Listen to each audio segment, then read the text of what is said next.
Hello, I'm Seth Clevenger, Managing Editor of Features and Multimedia at Transport Topics. Thank you for tuning in to our latest Transport Topics webinar, Securing Your Logistics Yard and Preventing Cargo Theft. With cargo theft rising to unprecedented levels this year, it's more important than ever for trucking and logistics businesses to strengthen their security measures and safeguard their properties.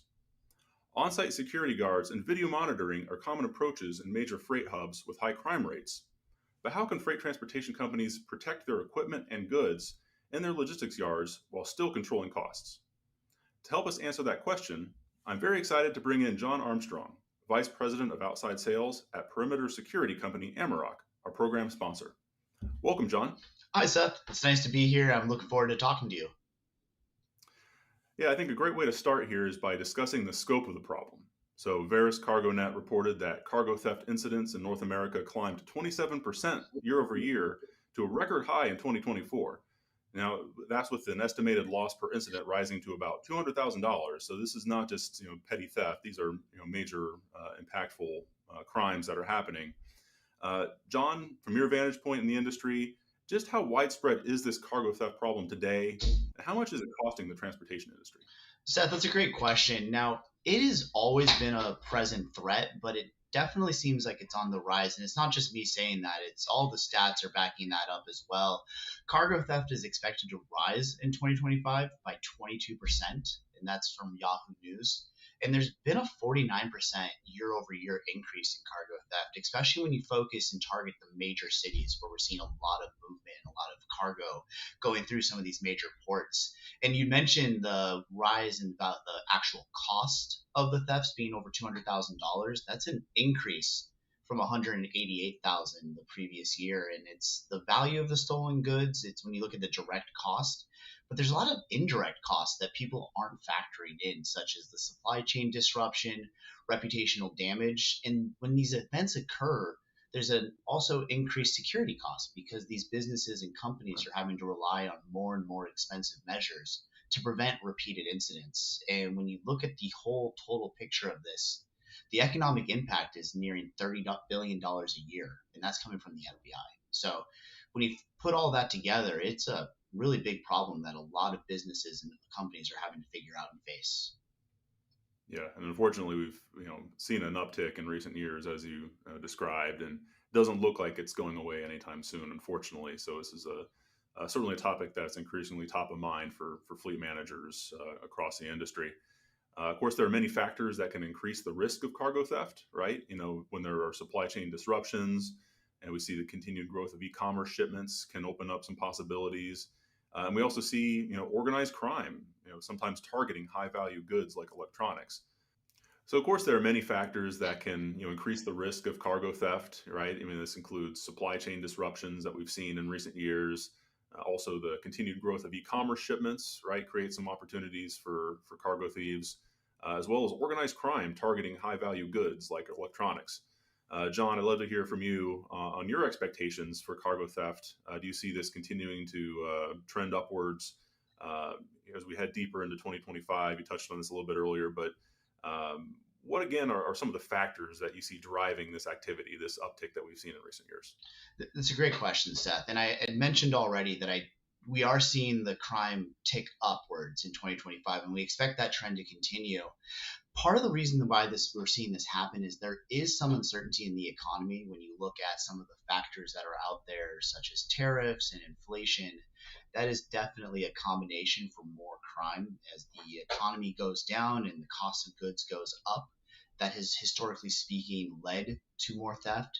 And so when we look at the factors that are driving this, it's not just economic pressures, but the criminals themselves have become more sophisticated. It's a continuing conversation that we're seeing in the security space where more and more we're seeing industries and supply chains rely on old blocks to keep out new criminals.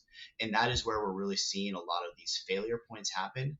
There's also some inside threats, and we've seen a rise in inside crime that's been committed from employees or past employees tipping off potential crime rings. Now, we can see the technological vulnerabilities like digital systems and cyber fraud have all had a huge uptick in the 2020s, as well as the fact that there's just a much more complex supply chain. that we have in today's age of 2025, where you have these multiple handoffs, and all this leads to increased points of failure as well as increased points of vulnerability. I've been talking to more and more customers on the ports, and they're really concerned about how they can keep criminals off their properties and off their sites, where there's become a little bit more of an allowance for criminals to exist. You've seen some softening stances on crime, and that has led to an increase as well. And when you put all these together, it's a troubling trend. Yeah. And you really do see it ranging everything from, sometimes it's just a simple crime of opportunity. Mhm. But as we mentioned, there's also some pretty organized crime rings that are targeting high value freight. Sometimes with pretty sophisticated schemes. You hear about cybersecurity and the digital side of this as well, and oftentimes that feeds into what happens in the physical world, of course. But one emerging tactic that I think is something to watch out for, and is also pretty interesting, involves in transit pilferages, right? Where a thief actually gains access to a trailer during a stop at a traffic light, then fills up large bags of, whatever high value cargoes in the trailer. An accomplice follows along in a passenger car, and then until there's another stop, then the thief jumps off and into the car. So that's, almost sort of the modern day, like train robbers, I guess. But um, from what you've seen, John, how much of the cargo theft out there is just very, simple, straightforward, and how much of it is more, organized, more, carefully planned, and more sophisticated? What I'm sure it runs the gamut, but how would you break that down? If I had to break it down, I would say it definitely relies more and more, as far as what we see from a volume play, the more straightforward thefts, right? The brute force, the following a vehicle in with another vehicle, tailgating, Mhm. as you will.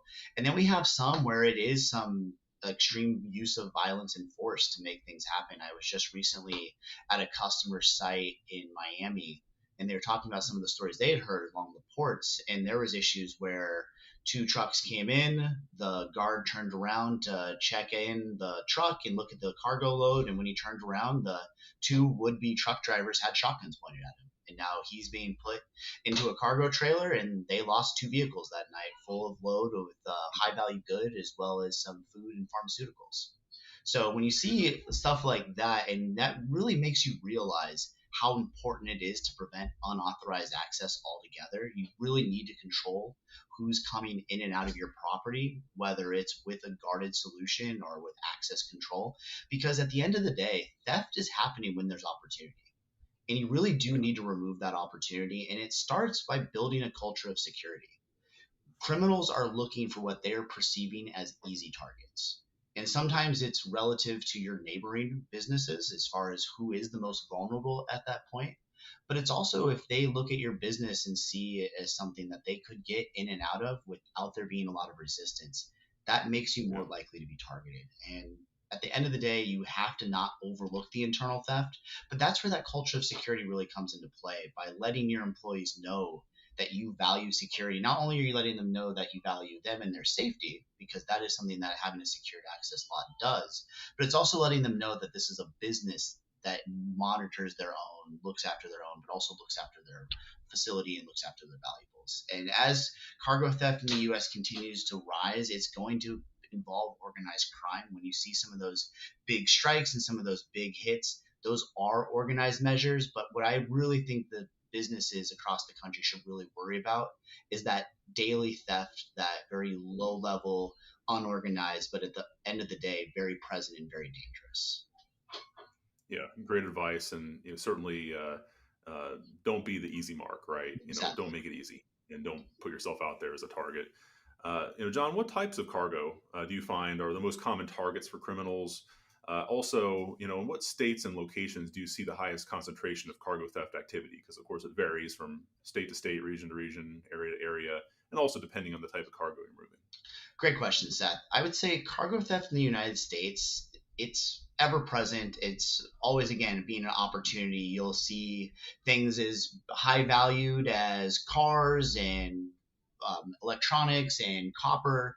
Then you'll see things that are maybe would be perceived as less valuable, but are still at the end of the day hundreds of thousands of dollars.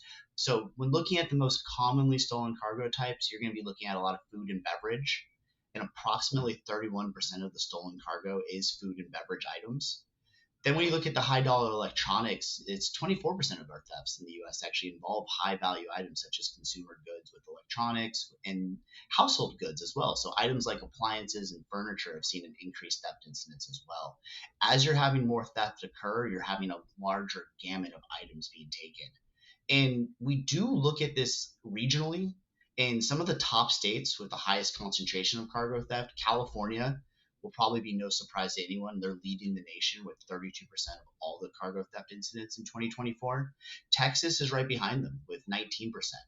And when you look at some studies that were shown by Burns and Wilcox, they saw a 39% increase in 2024. Again, speaking to that just attitude that's out there that theft is going to be something that is more allowed, that it is easier to get away with.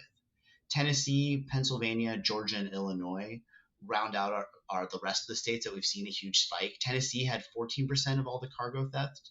And we look Mm. specifically within these states, the high risk areas is Southern California. That Yeah. Mojave Desert region had a series of thefts targeting freight trains. You talked about the modern train robberies. It's still happening today. I don't know if they have the same garb, if they have the bandanas over their face, but it's still happening. And we had over $2 million of Nike sneakers stolen in multiple heists across California and Arizona. So the goods are running the range. It does seem like regionally speaking, there are some areas that are definitely being targeted by these criminals. So, John, at AMAROK, and all the time you spend, with your customers and prospects in the industry, I'm sure you've seen all kinds of unusual cases involving cargo theft, right? And interesting, and I think important to note that it's not just the cargo that's being stolen. You gave an example. Sometimes it's the equipment that's also being stolen, and even the parts off trucks. Sometimes, and we've seen. Maybe just give a few examples that you and your customers have encountered over the years.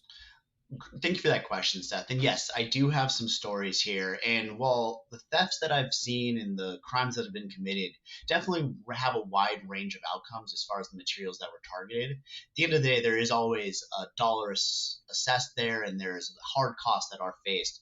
But I will say there is one funny story I have as far as theft cargo goes. There was an incident that happened in the southeast where there was a truck that was stolen off of a yard, and the criminals took this truck and we ended up recovering it. The truck was recovered, but it's because of the materials that were inside. They were actually carrying a load full of those little balls that you see at like a Chuck E. Cheese or an entertainment center, the balls that are there for the kids' ball pit. It was boxes and boxes of that. And that was a truck that was actually stolen, taken off the yard. And when the truck was found, according to the customer, they were actually saw the boxes that were all opened up, and the criminals realized it was a complete bust and waste of time. So, well, it was a pain and it did cost the company money. It is humorous that the criminals really got nothing that they were looking for. When you Yeah, think not about unless they were going for a big birthday party of some sort for a kid or a cousin or something, but probably not what they had in mind. probably not what they had in mind, unfortunately. If that was the outcome that was there, I'm sure there would have been a fun story associated with it. But when we look at some of the other things that do happen here, it's a lot of the things that we had mentioned when we see these the food items that are stolen, the trucks that are targeted that have these materials, it really is a bother because it's not just that the company has to replace those valuables. Those are valuables that are no longer able to be sold to the consumers, which continues to add to those rising prices and cost. And when we think about just what our customers are facing, the after sales market for these parts and for these items is quite appetizing. And there is a reason why these things continue to happen. And sure, there's tracking devices that can help you retrieve the vehicles, help you bring some of those goods back. But at the end of the day, the best solution is to deter criminals from accessing the property altogether. Again, if we want to help our customers, if we want to see these businesses really kind of protect their business and really not have to deal with some of these indirect costs, the operational hours having to retrieve these vehicles, the damaged reputation with customers when they're not able to deliver their cargo.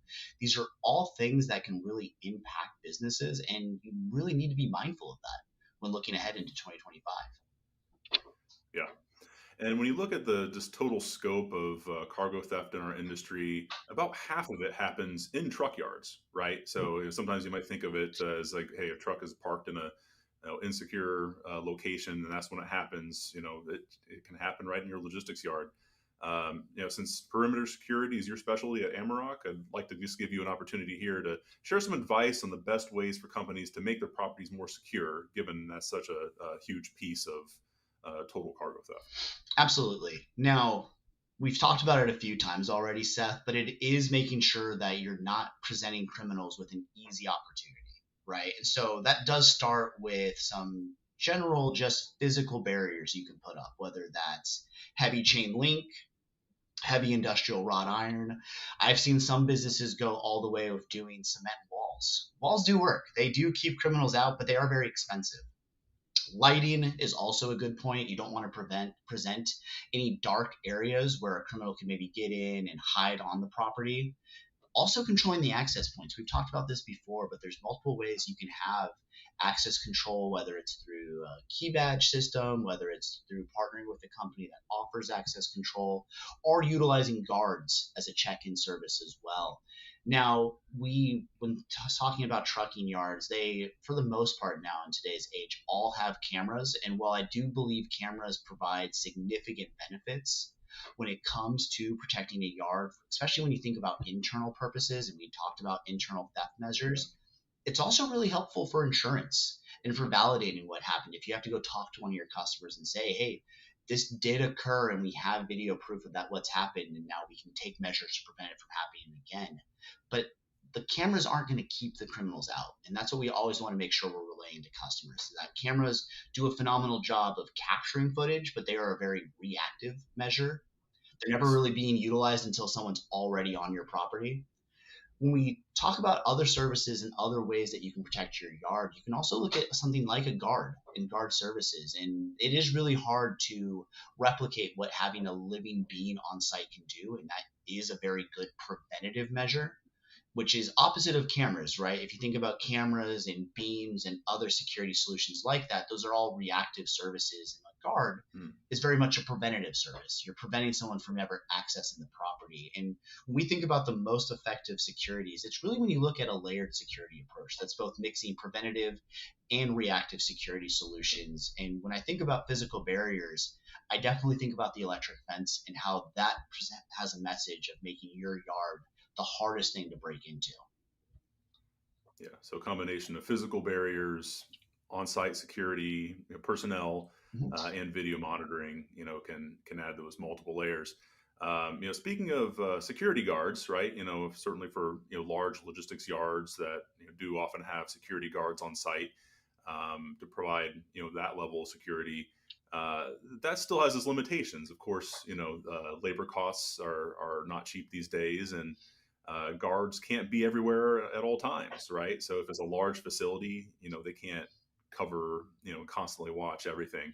What are the biggest challenges that you see that security guards face in keeping a yard safe? Even for these yards that do have security guards, what are the challenges? What are the limitations? So, one of the challenges that you said, and it is very true, these are very large properties. A lot of times, these are very big terminals, and it's really costly to have guards everywhere at once. It's nearly nigh impossible to have a guard at every single potential access point at a cost savings with cost in mind. Now, sure, you could put 10 guards on a site and have absolutely no way for anyone to get in, but now you're paying for 10 guards on site, and that becomes something that is very prohibitive. Some of the other issues when it comes to guards is that there's human error. They take breaks, and there's also a variability that comes with guards. You might have one guard on Monday and he's phenomenal and he does an amazing job, but sometimes that's not the guard you have on Tuesday. And sometimes that's not the guard you have on Wednesday. And man, the guard on Thursday is absolutely the worst. So there's that quality control that you can't always account for. And there's also just the piece of it's not always the best way to keep someone from getting on site. If they don't know the guard's there, if the guard also has other duties, sometimes we see these personnel get stretched really thin and it no longer even becomes about preventing people from getting on site, but taking more of a checking people in and out measures, which while are important job duties, aren't at the end of the day preventing criminals from getting on site. Yeah. Yeah, for sure. And you mentioned physical security measures, and I think that there's clearly some a balance to be struck there because it's not cheap to have multiple security guards at a facility. Certainly not this turning it into Fort Knox situation where you have every square foot of space patrolled at all times, with labor costs. But how do you see companies that are very effective in terms of security, perimeter security, combining guards with fencing and other physical security measures? That's a great question, Seth. And I've been with AMAROK since 2017, so I've been with the company for over 8 years. I've worked across the country, and I've seen different and varied implementations of security. And I will say the most successful outcomes are a combination of multiple services. Now, you will have a guard on site, you will have cameras in place, but you'll also use a preventative measure like an electric fence in concert with all of these items. Now, I can paint you a scenario where if you have a yard that is secured with an electric fence, it is able to let the team know, the security team know along the entire perimeter if there's been any sort of intrusion. Now, if something was to occur and an alarm goes off, you then have those cameras to verify.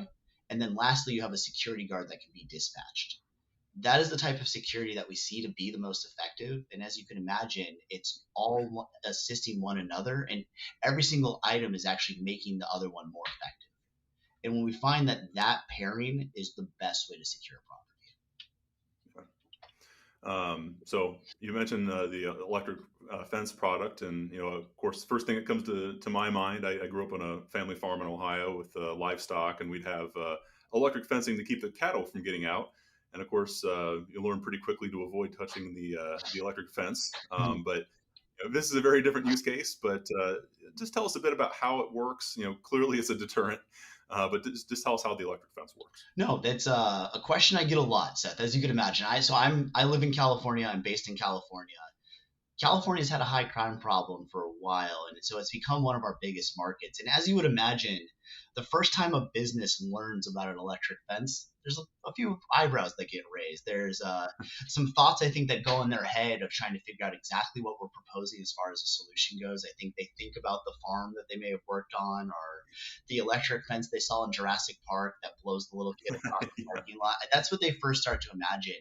And it's nothing quite that scary, but it is a sophisticated product. Now, we are headquartered in South Carolina, Columbia, and the original technology was probably based off of nothing more than a cattle fence. But this is a product that we've been doing since the late 80s, early 90s. And over the years, we've had our working with our customers in concert with what they needed. We've really come together with this sophisticated solution. It's 20 strands of wires. It's a solar powered fence. It's completely medically safe. Well, it's not pleasant to touch, and I can attest to that. It's never going to do anything that's medically damaging. And that's why we're seeing so many of our customers bring us on across the country. And we're even seeing the cities and states and municipalities get behind our solution as well. We've had laws passed across the United States, and California specifically is using us to protect some of their public works departments, some of their sanitation departments, and unfortunately, we even had to protect a couple of zoos in California. And it's not because companies and businesses want to use an electric fence, it's no one's first choice, but it is their last choice. And it is the solution that once they implement and bring on, they realize that if crime is a problem for them, our solution is the thing that stops it. Yeah. And you mentioned some other elements of your product portfolio. There's also alarm deterrent and additional options like cameras, of course, and lighting. Maybe just give us an overview of the pieces and components you can put together.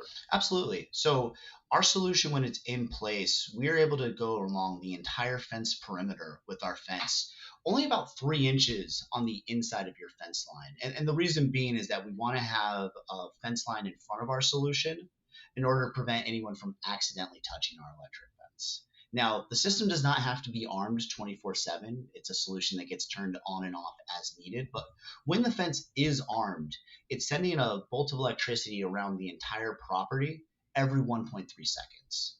It's a medically safe pulse by design, so that way if someone was to touch it, it does let them go.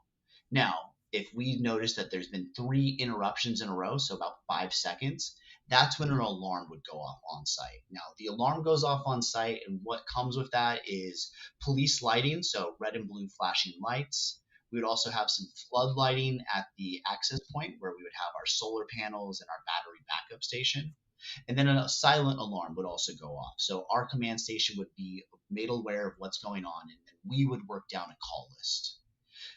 As you can imagine, this really allows us to have a really nice and succinct solution that we encompass the entire perimeter. There's no additional points of failure. It all is our solution. And it's all under one solution as well. It's not 3 or 4 different items combined together. It's all in one nice, tidy package. Yeah. At AMAROK, of course, you talk a lot about a layered approach to security. You've been discussing that in this conversation. The idea being that criminals ultimately need to get through multiple levels of prevention to actually succeed in stealing cargo. Why is this a better approach than investing heavily in one aspect of security? Whether it be security guards or cameras or physical deterrence. No, and it's the layered approach again. And I will bring this back when I think about why these things all work so well together. Now, we do offer cameras with our solution, and that is something that we can help implement because it allows us to verify what's happening. Now, something that I'm sure a lot of your customers have had to deal with in the past has been an issue of false alarms, with alarms going off and there actually being no need to pay attention. Yep. And it does become a little bit of the boy who cried wolf. I'm sure, Seth, you have Ring cameras at home. I know mine goes off at the most inopportune hours, and you get that issue of like, okay, like nothing's actually happening. I know it's just that car that drives by my fence line, and it's not actually an issue. With our solution with layered security, starting with our fence, we're able to prevent criminals from getting on site without us knowing. If an event was to occur, that's when our cameras or the customer's cameras can then pick up that event and verify the occurrence. When we think about how our system works so well with security guards, in those scenarios where you see a business maybe use 3 or 4 security guards to control and monitor the entire perimeter, our fence can do that exact same thing. And so for a lot of these businesses, they pare down that roaming patrol guard and instead rely on our security solution. One, because it's a lot more efficient from a price standpoint. Our fence, in a lot of ways, is generally 75% less than a security guard. And so, but with all the same functionality in the sense that we can monitor the entire perimeter. And because we are able to segment out our fence lines, we know where in the perimeter event is occurring and then can relay that information to a security guard. So when you think about it, we're able to do a solution for less money, but also make the security on site more effective by pinpointing where in the yard an event is occurring. Yeah, for sure. And through all this, we spent a lot of time here talking about cargo theft. Given the scope of the problem and the pervasiveness of it, perhaps there's a danger that businesses will become almost resigned to the idea that cargo theft is just going to happen and it's just a cost of doing business. Why should companies be more confident that they can really mitigate theft and maybe even eliminate it? The mindset here, and it's in California, it's extremely prevalent, but it's something we've seen across the nation. Some of these businesses just think there's nothing that can be done. And when you put yourself in their shoes, it's understandable how they get to that conclusion, right? They've been in business for 20, 30 years. And when theft first started to occur on site, they were told barbed wire would keep them out. So they went and they got the spools of barbed wire, or they partnered with the business and they went and, gave them a fence line that looked very secure. Unfortunately, the crime continued and they continued to be broken into. And that's when the camera salesman came to them and said, hey, the barbed wire wasn't enough, but if we get you cameras, that's going to keep the criminals out. And then they go and they get the cameras and, it works for a time, but then that unfortunately fails and the criminals continue to come in. And then they get told beams. Beams is what's going to stop it. The cameras just need a little bit of guidance. The cameras need to be told where to go and where to look. And unfortunately, that doesn't work as well. So you're these businesses that have tried 3, 4, 5 different solutions that have all unfortunately been unsuccessful. And at that point, you could see why they would be resigned to just feeling that theft and crime is part of the cost of doing business in this region. What I've been able to see categorically with our solution and what makes us so effective, and it really does become a game changer for a lot of these businesses. They do realize, even though it's a solution that they wouldn't have thought of, they wouldn't have first thought to use an electric fence. Once they do, it becomes so much easier for them to use us for the second and third business because of how successful we are at every single one of our sites. Customers, again, don't use us at every single location, but when they are in an area that is affected by crime and they've tried other solutions with failure, we are the ones that they call because that is what stops crime. It is a layered security approach that starts at the perimeter. Yeah. Oh, hey, this has been a great conversation about a really important topic for our industry, and I appreciate your time here, John. But just want to open it up at this stage to you to close us out here. Do you have any final thoughts to share with us before we wrap up? Yes, thank you for this conversation. I always enjoy talking about cargo crime and theft and the things that are happening in the country, just so people are aware of the issues and can make measures to prevent them. I think the one message I'd want people to take away from this is the belief in layered security. And whoever you as a business are partnering with for your security for your site, make sure that they are truly being consultants for you and that they are offering a layered security approach and are able to work and talk you through the different ways that their solution is going to prevent crime from occurring on your site and how they're able to verify those events from occurring and ultimately what they're going to do to prevent that from happening the next time. That's something that a lot of our customers value in working with us, and I want to make sure that your customers and the businesses that you're working with are able to do the same. For sure. And also, just a quick throw out: folks are interested in getting into contact with you or Amarok. How what's the best way to do that? Perfect. So if you would like to get a hold of me, if you'd like to talk to me further, you can send me an email, and my email is just jarmstrong@amarok.com. AMAROK. Please find me on LinkedIn as well. I'm always open to have this conversation, and I look forward to talking to more of you.